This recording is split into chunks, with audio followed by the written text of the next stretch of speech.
Ngayon ay pupunta po tayo sa third floor? Sa third floor. Kuha pa tayo ng card ni Genevieve. Genevieve. Ayan si Genevieve. Ayan.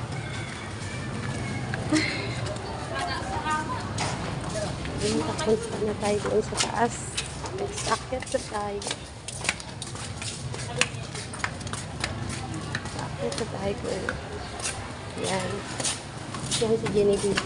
Akyat na siya.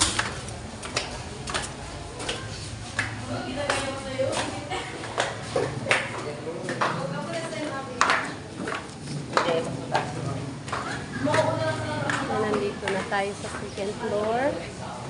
Ayan po, ito yung view ng second floor. Ayan. Ito na tayo. Sa third floor.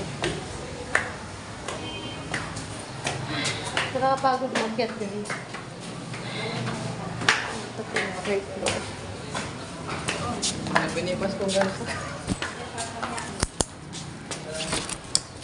Nandito na tayo sa third floor. Medyo mainit po.